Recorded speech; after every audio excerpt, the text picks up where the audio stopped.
तो यारो कैसे हो? उम्मीद है बढ़िया होगे। मैं हूँ सस्ता नर्ड और चैनल को सब्सक्राइब करके बेल आइकन को दबाना मत भूलना अगर ऐसी और एक्सप्लेनेशन वीडियोस देखनी है, वो भी हिंदी में।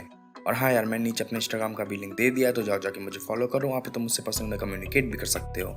अब फटाफट बिना किसी देरी के वीडियो को शुरू कर लेते हैं। तो एपिसोड की शुरुआत होती है अरलान छान और वी बुशान की ओर आते हुए ज़ॉम्बीज़ को वैन निंग एक जंजीर से मारकर दूर गिरा देता है। तभी लान छान और वी बुशान दोनों लान छान की तलवार पर उड़ते हुए इधर उधर ज़ॉम्बीज़ से हर तरफ लड़ रहे होते हैं और वैन निंग भी उनकी मदद कर रहा होता है। पर दोनों तभी गिर जाते हैं और उन्हें ज़ॉम्बी घेर लेते हैं। उधर जो वैन निंग होता है, उसके कपड़े से जो खिलौना वो लिए होता है, वो जाके खून के तालाब में गिर जाता है। और तभी एक ज़ॉम्बी वी बुशान को मारने वाला होता है कि उसे एक और वैन क्लैन के कपड़े पहने हुए ज़ॉम्बी मार देता है। तभी वैन निंग उसे पहचान जाता है और लांछान उसकी ओर तलवार लेके बढ़ता है, पर वी बुशान उसे हमला करने से रोक देता है। तभी वो ज़ॉम्बी जोर से चीखता है, जिसके बाद खून के तालाब में से हलचल सी होती है और उस तालाब के अंदर से बहुत सारे ज़ॉम्बीज़ निकल आते हैं वैन क्लैन के कपड़े पहने हुए। तालाब से निकले ज़ॉम्बीज़ जाके सारे ज़ॉम्बीज़ से लड़ने लगते हैं। तभी जिनलिंग बोलता है कि ये वही लोग हैं जो कि यहाँ वी बुशियान बचा कर लाया था और उन्हें मारकर उनके शरीरों को यहीं तालाब में डाल दिया गया था। इतने में ही दादी वाला ज़ॉम्बी जाके वैन युआन का खिलौना सिचुई को दे देता है और वैन सबसे चीख चीख कर बोल रहा होता है कि क्या ये सच में आप लोग हो। इतने में ही सारे ज़ॉम्बीज़ को वो मार देते हैं और उनकी आत्माएं आ जाती हैं। फिर वी बुशान भावुक होती है, उन्हें शुक्रिया करता है और वो लोग झुककर उससे सम्मान देते हैं। उसके बाद उनके शरीर हवा में उड़ जाते हैं। जिन्हें पकड़ने की कोशिश करते हुए वैन निंग वहीं पर बैठकर रोने लगता है। तभी एक कल्टीवेटर बोलता है कि हम यहाँ वी बुशियान को मारने आए थे और उसने हमारी जान बचाई, वो भी वैन क्लैन के लोगों के साथ। फिर सब लोग वी बुशान का शुक्रिया कर रहे होते हैं, पर तभी जिनलिंग भड़कते हुए तलवार तानते हुए बोलता है कि इसने आज जान बचाई तो क्या, इसने मेरे माँ बाप को मारा था और मैं बदला जरूर लूंगा। तो वैन निंग जवाब देता है कि अगर मेरी जान लेने से तुम्हारे मन को शांति मिल जाएगी तो तुम मुझे मार सकते हो। तभी जिंगिया जिनलिंग के सामने आके खड़ा हो जाता है उसे रोकने के लिए, और सब लोग बोलते हैं वो वक्त कुछ और था और आज वक्त कुछ और है, अपनी तलवार नीचे कर लो। वी बुशान की वजह से आज हम सब लोग यहाँ पे जिंदा हैं। तभी जियांग चैन जिनलिंग के कंधे पे हाथ रखता है तो जिनलिंग तलवार नीचे कर लेता है। फिर वी बुशान उससे बोलता है कि मैं नहीं चाहता कि तुम मुझे माफ करो, मैं खुद को भी अभी तक माफ नहीं कर पाया हूँ। तभी वहां पर कुछ लान क्लैन के सैनिक आ जाते हैं एक बूढ़ी सी औरत के साथ, और फिर लान क्लैन को वो बोलते हैं कि लान हुआन तो जिनलिंग टाई टावर पर गए हैं और उनके ही आदेश पर हम यहाँ इन्हें लेकर आए हैं। और दूसरा सैनिक लांछान को एक पाउच देते हुए बोलता है कि यहाँ पर एक और औरत हमारे साथ आने वाली थी, पर हम लोगों पर रास्ते में हमला हो गया और वो मारी गई, तो इस पाउच के अंदर उसकी आत्मा के टुकड़े हैं। तो लांछान अच्छी आत्माओं की मदद से दिखाता है कि क्या हुआ था। तो वहाँ पर जिनगोंग या कुछ बूढ़ी रंडियों को बोल रहा होता है कि आप अपनी पूरी शिद्दत से उनका मनोरंजन करने जाइए। और अंदर कमरे में जब दिखाया जाता है तो वहाँ पर जिनगोंग याओ बंधा होता है, जिसकी हालत बहुत ही ज़्यादा ख़राब होती है। तभी वहाँ पर जो दूसरी औरत खड़ी होती है वो बोलती है कि जिनगोंग याओ ने अपने लड़के और अपने बीवी को मार डाला था। मैं हूँ बीशा और लाओलिन किन क्लैन के मैडम की नौकरानी। जिनगोंग शान ने मेरी मैडम को भी नहीं छोड़ा और किंशु उन्हीं की सौतेली औलाद है। इस सच को छुपाने के लिए जिनगोंग याओ ने अपनी बहन से ही शादी कर ली और जब उनकी माँ ने बताना चाहा तो मरवा दिया उन्हें। इसके बाद मैंने किंशु मैडम को खत भेजकर ये सारी बातें बताई, जिसके बाद जिनगोंग याओ ने उन्हें भी मार दिया। तभी एक क्लैन लीडर बोलता है कि अपने गुनाहों को छिपाने के लिए जिनगोंग याओ वी बुशियान को फंसा रहा था, पर अब हमें उससे बदला लेंगे। फिर वो जिनलिन ताई टावर में हमला करने के लिए नारे लगाने लगते हैं। तभी वी बुशियान लांछान से बोलता है कि मैंने कभी सोचा भी नहीं था कि कभी ऐसा दिन भी होगा कि मैं कल्टीवेशन की दुनिया का सबसे बड़ा दुश्मन नहीं बल्कि कोई और बन जाएगा।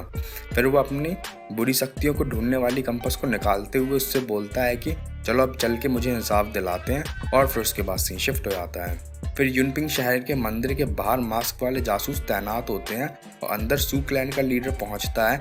वहीं अंदर की तरफ लान हुआन और हुजोंग को बंधक बनाकर रखा गया होता है और हुजोंग जिनगोंग याओ पर भड़कते हुए बोलता है कि तुम कितने कमीने हो, मुझे बंधक बना रखा है ताकि लान हुआन कुछ ना कर पाए।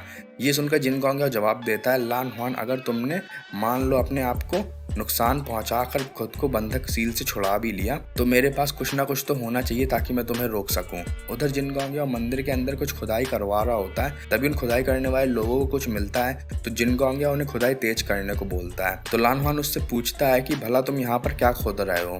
तो जिनगोंग याओ बताता है कि नाइमिंग जीव का सर गायब हो गया है और मैं नहीं चाहता कि अब ये भी मेरे हाथ से चला जाए। तभी वो लोग खोद खाद कर बाहर की तरफ एक ताबूत निकाल लेते हैं और जिन गोंग याओ जैसे ही उसे खोलता है उसके अंदर से एक जहरीली गैस सी निकलती है। तो सू क्लैन का लीडर उसे पीछे खींचकर जिन गोंग याओ को बचा लेता है, पर जिन गोंग याओ का हाथ जरूर जल जाता है और ताबूत खाली निकलता है। इतने में ही वहाँ लानछान और विवुशियान आ जाते हैं जासूसों को मार के, और ऊपर छत से जिडियन का एक वार आता है जो कि सू क्लैन के लीडर को लगता है और सू क्लैन के लीडर कोने में जाके गिर जाता है और अंदर की तरफ जियांग चैंग भी आ जाता है। तब तक लान हुआन भी आज़ाद हो गया होता है और जिन गोंग याओ के गले में अपनी तलवार रख देता है। फिर जिन गोंग याओ अपनी तलवार से वार करने की कोशिश करता है, पर लानछान उसकी स्पिरिचुअल एनर्जी को ही रोक देता है। फिर लानछान सू क्लैन के लीडर से पूछता है कि तुमने अल्सरेटिंग स्वैप को जिंजी जोन को क्यों दिया था, विवुशियान को फंसाने के लिए? तो वो बोलता है कि क्योंकि मैं उसको श्राप देना चाहता था इसलिए। फिर पहले का दिखाया जाता है जहाँ सू क्लैन का लीडर कोई और नहीं बल्कि वही शख्स होता है लान क्लैन का, जो कि मियांग मियांग को वैन क्लैन के सैनिकों को सौंपने वाला था, पर लानछान ने उसे दूसरी तरफ फेंक कर मियांग मियांग की जान बचा ली थी। फिर हम लोग को एक और याद दिखाई आती है जहाँ पर जिंजी जोन उसकी बेइज्जती कर रहा होता है। फिर विवुशियान पूछता है कि तुमने जिंजी जुआन को क्यों मरवाया? तो जिन गोंग याओ बोलता है कि जिन गोंग शान तुम पे इल्जाम लगवाना चाहता था और टाइगर एमुलेट खुद पाना चाहता था, तो उसने मुझे काम सौंपा था, पर मैं मरना नहीं चाहता था, तो मैंने जिंजी जुआन की मदद मांगी।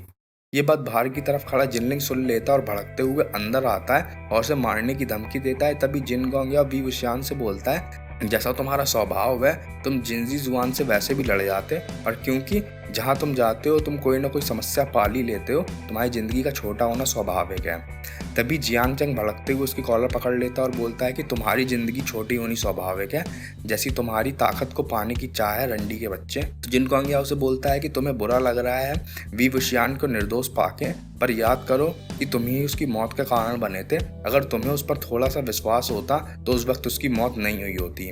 तभी लान हुआन उससे बोलता है कि तुम्हारे पास एक अच्छी पत्नी थी, एक बच्चा था, और तुम तो लोगों को भला करना चाहते थे। तभी जिन गोंग याओ जवाब देता है कि मैं कभी भी जिन क्लैन का लीडर नहीं बन पाता। मेरी माँ ने जब जिन गोंग शान से मेरे बारे में पूछा तो उसने बोला था कि उसे भूल जाओ, मैं उनके लिए कुछ भी नहीं था। और जिनलिंग जरा तुम ही बताओ ऐसा क्यों है कि हम दोनों ही उनके बेटे थे, पर एक के जन्म का उत्सव मनाया जाता है और दूसरी तरफ दूसरे बेटे को जिनलिन ताई के टावर के जीनों से नीचे ढकेल दिया जाता है। और रही बात मेरी बीवी और बच्चे की, जब मेरी शादी किंसू से होने वाली थी तब मुझे पता चला था कि उसके पेट में पहले से ही सॉन्ग का बच्चा पल रहा था, पर मैं उससे शादी करने के लिए इतना ज़्यादा लड़ा था तो मैं कैसे सब लोगों को बताता, और सबको मैं अपने बाप के बुरे कामों के बारे में भी कैसे बता देता। मैं नहीं चाहता था कि मेरे बच्चे को भी वही सब झेलना पड़े जो मैंने झेला, तो मैंने उसे मार दिया। पिछले 10 साल से मैं चीज़ें ठीक करने की कोशिश कर रहा हूँ, पर सब लोग मुझे ही दोषी मानते हैं। तो विवुशियान बोलता है कि जब मैं जी यांग से मिला था तो उसने मुझे बताया था कि उसका एक दोस्त है जो कि उससे भी अच्छी एक्टिंग करता है, वो पक्का तुम्हारी बात कर रहा होगा। खैर अब अगर तुम कुछ चीज़ें ठीक ही करना चाहते हो तो टाइगर एमुलेट मुझे दे दो ताकि सब कुछ ठीक हो जाए। पर तब तक जिन गोंग याओ अपना खून लगाकर टाइगर एमुलेट को इस्तेमाल कर चुका होता है, और वो इतना बड़बड़ सिर्फ इसलिए कर रहा था ताकि सब लोगों का ध्यान भटका सके। और फिर उसके बाद सीन शिफ्ट हो जाता है। फिर बाहर की तरफ पूरे मंदिर के ऊपर एक सील बन जाती है और फिर पूरे के पूरे शहर की सड़कें टूटने लगती हैं। सारे वॉच टावर जो कि एक सील के आकार में बने होते हैं आसमान में एक डेमोनिक सील बना लेते हैं। फिर अंदर की तरफ विवुशियान कहता है कि ये बहुत ही ज़्यादा खतरनाक डेमोनिक सील है। तभी जिन गोंग याओ अपना हाथ उठाकर उन्हें टाइगर एमुलेट दिखाता है और फिर उसके बाद एपिसोड खत्म हो जाता है। खैर तो आज की वीडियो में इतने। अगर वीडियो अच्छी लगी तो वीडियो को लाइक करो, इस वीडियो को जरूर से अपने दोस्तों के साथ शेयर करो। अगले एपिसोड के लिए कमेंट करना बिल्कुल भी मत भूलना। चैनल को सब्सक्राइब करके बेल आइकन को दबाना सबसे जरूरी है, और राइट वाली विंडो पे टैप करो इस सीरीज की पूरी प्लेलिस्ट देखनी है, और लेफ्ट वाली विंडो पे टैप करो अगर अगला एपिसोड देखना है। मैं मिलता हूँ तुमसे अगली वीडियो में, तब तक के लिए गुड बाय।